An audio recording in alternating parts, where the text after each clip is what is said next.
Just a minute ago, we got a massive updates. And this time, it's not just banners. It's actual new kit details, release dates, and even some future character confirmations. Yes, you heard me right, Durin, Jahoda, Horse Adeptus, Columbina, and even Sandrone. We finally have something solid to talk about. So hello my cuties, welcome back. It's me, your arlecchino. And we'll start with the brand new info on Durin and Jahoda. Then move on to Horse, the latest Columbina info, and finally the news about Sandrone. This video is absolutely packed, so get your healthy snack and sit tight. By the way, here are giveaway results. Flins and Yellen banners are live. You can save up to 25% on this banner at lootbar.gg. Look, I'm buying the 6,480 Genesis Crystals pack from the new 6.0 special offer for just $69, which costs $100 in-game, literally saving $31 instantly. The top-up process is super simple. I just entered my UID, chose my server, and in less than 5 minutes, the crystals arrived. Oh, and I also received double bonus for my first purchase, as the bonus has been refreshed for the anniversary. Lootbar is cooperating with Hoyoverse's routing partner, so it's safe and same as in-game top-ups. Lootbar already has over 100,000 satisfied users, and it's also the reason I prefer using Lootbar for my giveaways. New users get an extra 10% discount, while returning users can now save up to 5%. The link is in the description. Now first off, the new star of version 6.2, Durin. This guy is shaping up to be nothing short of broken. According to Seal, and confirmed again by HXG and Fullstop Chan, Durin is basically a Pyro Escoffier, but with extra twists. He has strong off-field pyro application, and here's the kicker. He brings RES reduction to the party. Specifically, when you have 1 or 2 Hexenzirkel characters in your team, these are characters like Durin himself, Albedo, Mona, Venti, and Klee. He gets a special effect. Whenever your team members trigger a pyro reaction with Durin in the party, the enemy's resistance to the other element in that reaction gets reduced by 15% or 30% depending on stacks. Let me give you an example. If Pyro reacts with Cryo, the enemy's Cryo resistance gets reduced by 15% or 30%. If Pyro reacts with Hydro, the Hydro resistance goes down instead. The only exception is Pyro itself. It doesn't reduce Pyro RES.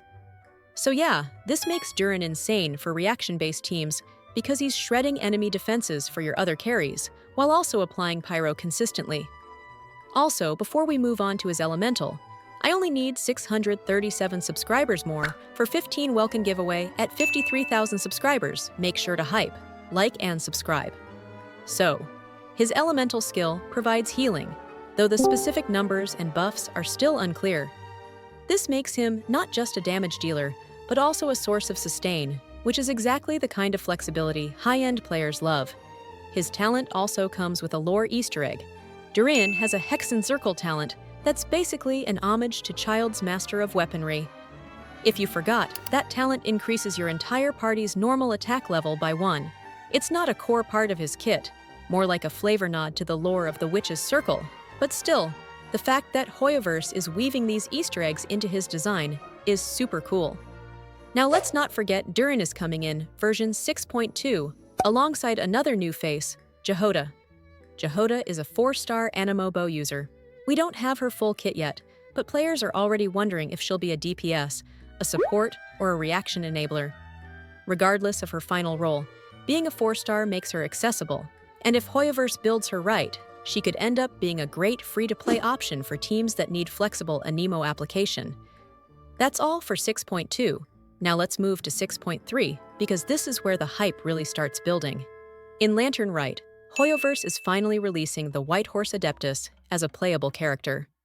This is the golden-eyed Celadon mare that's been mentioned in multiple Liu book series like Moonlit Bamboo Forest and Springs of Hidden Jade. Lore-wise, she's one of the 8 Adepti, known to wander the Qingse mountain range in her horse form. In-game, info suggests Horse will be an Animo support character, and some sources are already calling her an important piece in certain team comps. In fact, one theory team floating around is Varka, Durin, Horse, and Columbina. That's right. Imagine that squad a mix of supports, sustain, reaction power, and insane synergy. If it works out, this could become one of the strongest regional comps in the nodkrai era. Finally, the character everyone is waiting for, Columbina. Reliable sources have been saying forever that she's coming in 6.3, and now we have more details about her kit. At higher constellations, Columbina can become a terrifying main DPS, scaling off the number of nodkrai characters in her team. If you want her to shine as a carry, you'll basically need to invest in multiple characters from the region. But if you don't want to play her as a DPS, you're not forced into that path. At C0, Columbina functions as a powerful support. She can trigger all lunar reactions for her team and provide terrifying buffs. Her burst works a bit like Nahida's. It opens up a domain that continuously applies Hydro and enables reactions. Her kit is themed around music and moon imagery, and the so-called moon reaction even gets an extra level up through her support effects. One important note, there's no lunar vaporize in her kit. She has standard buffs, but doesn't cover that particular reaction. Now, here's where things get spicy. Some sources say Columbina is a Hydro polearm user, while others swear she's a Hydro catalyst. Both claims are active in the community, and honestly, it's too early to lock down one or the other. What's clear, though, is that her animations and skill names will lean heavily on lunar phases and song imagery. Whether she's summoning an idol, Seelie, or some kind of Hydro construct, expect her kit to look beautiful and thematic. And of course, timeline info place her release firmly in 6.3. So yeah, Columbina is either going to be a Reaction Queen support or a Constellation-gated DPS monster. Either way, she's going to be a must-pull for anyone invested in nodkrai's reaction mechanics. Finally, let's talk about Sandrone. According to HXG and Full Stop Chan, she's planned to be a main focus character later in the 6.x cycle. Her reaction type is Lunar Crystal, which sounds like a completely new mechanic that could expand on the lunar system already introduced with Columbina and others. Originally, her release was expected in 6.7, especially since Nicole is already lined up for 6.6. That timeline still makes sense, but the latest info doesn't provide a specific version anymore. All we know is that she's coming in the later part of nodkrai, and she's going to be big. So yeah, guys, that's everything we know from the latest info. Durin in 6.2, with his crazy Pyro application, RES shred, healing, and Hexenzirkel talent. Jahoda as a new 4-star Anemo bow user for free-to-play players. White Horse Adeptus releasing in 6.3 during Lantern Rite as an Anemo support. Columbina finally arriving in 6.3 as either a support monster or Constellation DPS powerhouse, still with weapon type unconfirmed but Hydro guaranteed. And Sandrone confirmed for later 6.x with a brand new lunar crystal reaction type. By the way, don't forget about 15 Welkin giveaway, as Hoyoverse is absolutely stacking nodkrai. Each patch is coming with something huge. Durin breaking the Pyro meta, White Horse expanding Liyue's lore into gameplay, Columbina shaking up the entire reaction system, and Sandrone looming as another game changer. Wallets are not safe, my cuties, and neither are our Primogem savings. So what you say, drop your opinion in comments.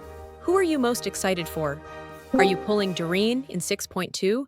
Or saving for Columbina in 6.3? Or waiting all the way for Nicole and Sandrone later? That's all in this video. Thanks for watching. Prepare your primos because nodkrai is about to make us all broke to a whole new level. And peace out.